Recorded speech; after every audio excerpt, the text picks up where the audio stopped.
తాకట్లో ఉన్న మీ బంగారాన్ని విడిపించి ఆ రోజు ఆన్లైన్ రేటుకి కొంటాం. Sharma gold company. ఓం నమో వెంకటేశాయ. నేను Geetanjali. Welcome to Suman TV. ఇవాళ మనతో పాటు ఉన్న అతిథి రామకిషోరాచార్యులు గారు. నేను ఇలా చెప్పడం కన్నా శ్రీవారి దాసుడు అని చెప్తే చాలా త్వరగా అర్థమవుతుందండి. స్వామివారి గురించి, వారి లీలల గురించి, అలాగే స్వామికి పెట్టే నైవేద్యాలు ఎలా వండి వార్చాలనే దాని గురించి కావచ్చు, మనకి ఎన్నో రకాల సమస్యలు, వాటికి ఎటువంటి పరిహారాలు చేసుకుంటే బయటపడతాం, ఇలాంటి వీడియోస్ ద్వారా చాలామందిని ఆధ్యాత్మిక మార్గంలో నడిపిస్తూ ఎంతోమందికి స్వామి వైపు నడిపించారని చెప్పుకోవాలండి. శ్రీవారి దాసుడు అనగానే మీకు ఒక ఛానల్ కనపడుతుంది, అందులో ఇలాంటి ఎన్నో వీడియోస్ ఉంటాయి. నాకు అనిపించింది వారితో ఒకసారి మాట్లాడాలి, మన ప్రేక్షకులకు కూడా తెలియచేయాలి ఎన్నో విషయాలు, మరీ ముఖ్యంగా స్వామివారి గురించి, మనకుండే సమస్యలకి ఏవైతే ఉన్నాయో వాటికి పరిహారాల గురించి అని వారిని ఆహ్వానించాము. వైజాగ్ నుంచి ఇక్కడికి వచ్చారండి. మన ఆహ్వానాన్ని మన్నించి ఇక ఆలస్యం చేయకుండా గురుగారితో మాట్లాడదాం. జయ శ్రీమన్నారాయణ. నమస్కారం గురుగారు. జయ శ్రీమన్నారాయణ. జయ శ్రీమన్నారాయణ తల్లి. గురుగారు, శ్రవణ నక్షత్రం శ్రీ వెంకటేశ్వర స్వామి వారి నక్షత్రం. మరి ఆ నక్షత్రం రోజున స్వామిని ఎలా విశేషంగా ఆరాధించాలి అనేది తెలియచేయండి. ఏమైనా నియమాలు ఉంటాయా? ఎందుకంటే ఎవరి నక్షత్రం రోజు అలా వెళ్ళి స్వామిని కలిస్తే ఇంకా ఎక్కువ కరుణిస్తారని చెప్తారు. ఇది ఎంతవరకు నిజం? ఈ వివరాలు తెలియచేయండి. తప్పకుండా అమ్మా. స్వామివారి నక్షత్రం శ్రవణం మీరు అడిగిన ప్రశ్న. అందున ఇప్పుడు మన ఇద్దరం కూర్చుని ఈ రోజు కూడా శ్రవణ నక్షత్రం అవడం చాలా విశేషం. అయితే శ్రవణ నక్షత్రం రోజు ఇంచుమించు చాలా వెంకటేశ్వర స్వామి వారి ఆలయాల్లో అభిషేకాలు, కళ్యాణాలు, తర్వాత ఉత్సవాలకి, దేవేరులకి అభిషేకాది కళ్యాణాలు ఇలా జరుగుతూ ఉంటాయి. అదేవిధంగా ఎందుకు అంటే స్వామివారి యొక్క తిరునక్షత్రం. సరే, ఇప్పుడు నా పుట్టినరోజు ఉందండి. ఈరోజు నా పుట్టినరోజు ఉంది. సహజంగా చూసిన వాళ్ళు గురుగారు జన్మదిన శుభాకాంక్షలు అందరూ చెప్తారు. తెలిసిన వాళ్ళు చెప్తారు. సామాజిక మాధ్యమమే తీసుకుందాం. ఉదాహరణకి వాట్సాప్లో హ్యాపీ బర్త్డే గురుగారు అని ఒక 100 మెసేజ్లు వస్తాయి. స్టేటస్ పెట్టారనుకోండి పొరపాటున ఇంకొకళ్ళు, అక్కడి నుంచి అలాగే తెలుస్తుంది. అలాగే మీదైనా కూడా. అంటే ఆ పుట్టినరోజు అంటే శ్రవణ నక్షత్రం తీసుకోండి. నా పుట్టినరోజు ఉదాహరణ చెప్పాను కదా. అలాగే అందరూ నాకు ఏం చెప్తున్నారు చెప్పండి? విషెస్ చెప్తున్నారు. అందరూ మీరు బాగుండాలి గురుగారు, మీరు బాగుండాలి. నాకన్నా పెద్దవాళ్ళు ఏమంటున్నారు?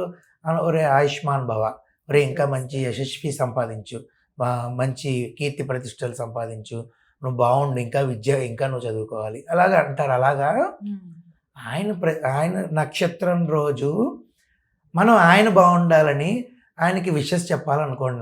మనలో మన భాషలో మీకు అంటే ప్రేక్షకులకి ఇంకా బాగా వెళుతుందని నేను ఈ విధంగా చెప్పడం. జస్ట్ ఆయనకి విషెస్ చెప్దామని గుడికి వెళ్ళండి సరదాగా. శ్రవణ నక్షత్రం రోజు వెళ్ళండి.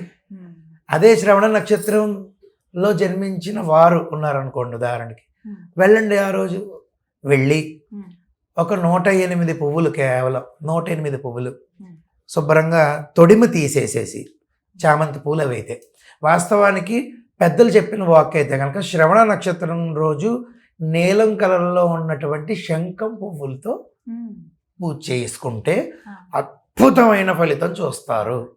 అందులో తిరుగులేదు. అలా ఒక శ్రవణం కాదు, ప్రతి శ్రవణానికి వెళ్ళడమే.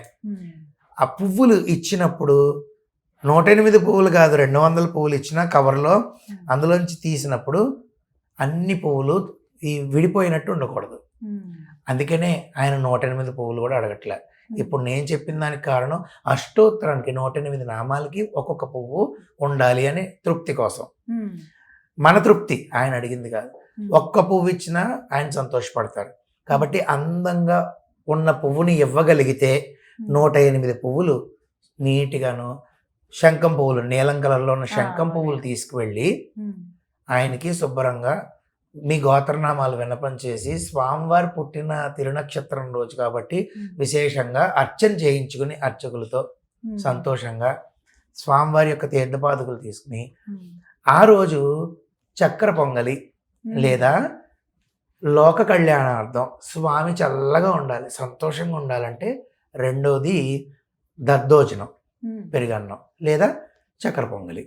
ఈ రెండిట్లో ఏదో ఒకటి అర్చక స్వామితో చేయించుకుని, ముందుగా సంప్రదించి చేయించుకుని స్వీట్ కానీ దద్దోజనం కానీ స్వామికి సంతోషంగా నైవేద్యం పెట్టించి ఈ పూజ చేసుకుని నైవేద్యం పెట్టించి మంగళాశాసనాలు చేస్తే ఇలా ప్రతి శ్రవణ నక్షత్రంకి చేయించుకుంటే ఒక 3-4 నెలల తర్వాత నుంచే మార్పు ఏంటి అనేది ఎవరైతే చేయించుకున్నారో వాళ్ళకి తెలిసిపోతుంది. అత్యద్భుతమైన మార్పు వస్తుంది. ఆర్థికంగా అవ్వచ్చు, మానసికమైన ఆరోగ్యం అవ్వచ్చు, శారీరక ఆరోగ్యం అవ్వచ్చు, అన్ని రకాలుగా మెరుగుపడతాయి. అంటే చూడండి, మీకు ఇందాక చెప్పినట్టు బర్త్డే అనేటప్పటికి అందరూ ఫంక్షన్ చేసి పిలుస్తారా సాధారణంగా, అలా చేస్తారా? అలా మరి స్వామి దాకా వచ్చినప్పుడు ఎందుకు ఉండదు? ఈరోజు నా పుట్టినరోజు అయితే నేను ముందుగా చేయవలసిన కార్యక్రమం స్వామివారికి ఒక చక్కెర పొంగల్ చేసి నేను నైవేద్యం పెట్టి అక్కడ పెడతాను భక్తులకి వినియోగం చేయించడానికి. మన కుటుంబంలో సభ్యుడైన, మనకి ఏ కష్టం వచ్చినా తీర్చే వ్యక్తి ఆయన. అలాంటి మా అఖిలాండ కోటి బ్రహ్మాండ నాయకుడు యొక్క నక్షత్రం, తిరునక్షత్రం, శ్రవణ నక్షత్రం రోజు ఈ విధంగా ఆయనకి మనం సత్కరించినట్టు ఈ విధంగా పూజ చేస్తే ఆయనకన్నా ఎక్కువ ఆనందపడేది లక్ష్మీదేవి.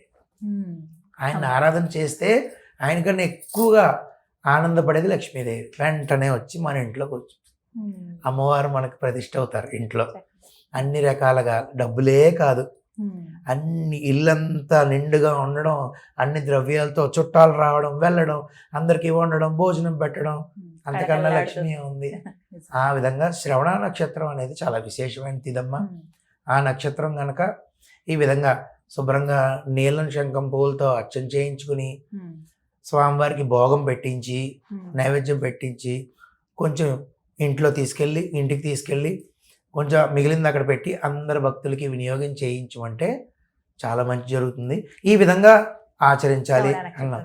ఆ రోజు ప్రత్యేక నియమాలు అంటే కనుక ఉల్లిపాయ, వెల్లుల్లిపాయ ఇటువంటివి తినకుండా ఒక పూట భోజనం చేయొచ్చు, ఓ పూట టిఫిన్ చేయొచ్చు. ఇలా శ్రవణ నక్షత్రాలు మనం నిత్యం ప్రతి నెల ఆచరణ చేసుకోవచ్చు. చాలా సంతోషం అండి. ఇది చాలా మందికి సందేహం, ఆ రోజు పూజించుకోవాలని ఉంటుంది కానీ ఎలా అనేది తెలియదు. కానీ మన శ్రవణ నక్షత్రాన్ని ప్రతి నెల గుర్తు పెట్టుకుని ఆ రోజు ఏదో పని ఉంటుంది, ఇవే అడ్డంకులు. ఇప్పుడు నేను ఈ రోజు ఇది అనుకున్నాను, వచ్చే శ్రవణానికి నేను తప్పకుండా అలా పూజ చేసుకుని నైవేద్యం పెట్టించుకోవాలని అనుకున్నాను. అప్పుడు అడ్డంకి వస్తుంది, ఏదో ఒక అడ్డు వస్తుంది. అప్పుడు కనీసం శ్రవణ నక్షత్రానికి ఇంట్లో ఉన్న వెంకటేశ్వర స్వామి వారు కూడా మాట వింటారు. ఇంట్లో ఉన్న వెంకటేశ్వర స్వామి వారికి అయినా నైవేద్యం పెట్టి అర్చన చేసి నైవేద్యం పెట్టి మంగళాశాసనాలు చేసుకుని బయటికి వెళ్ళొచ్చు. అది కొంచెం 10 నిమిషాల్లో పడుతుంది. అలానే ఆలయానికి రావద్దని కాదు, ఆలయంలో ఉండే శక్తి ఒక పవర్ ప్రాజెక్ట్ అది. అక్కడి నుంచి మనకు ఊరంతా సరఫరా అవుతుంది. సో అక్కడికే వెళ్ళి పెట్టుకోవడం వల్ల ఇంకా ఎక్కువ ఫలితం ఉంటుంది. కుదరని పక్షంలో చెప్తున్నాను నేను. కాబట్టి ఆ విధంగా చేయొచ్చు. అంతేకాకుండా ఎప్పుడైతే అడ్డంకులు వస్తున్నాయి అని అనుకుంటామో దానికి ముందుగా అడ్డంకులను అధిగమించే మనసును మనం పెట్టుకోగలిగితే తప్పకుండా ముందుగా ఫస్ట్ వెళ్ళి శ్రవణ నక్షత్రంలో చేసుకుని ఇంటికి వెళ్ళిపోవాలి. చూసుకుంటారండి, భారం ఆయన మీద వేసేయాలి, అంతే. అప్పుడు ఆయనే నడిపిస్తారు. చాలా చక్కగా వివరించారండి. జై శ్రీమన్నారాయణ. జై శ్రీమన్నారాయణ.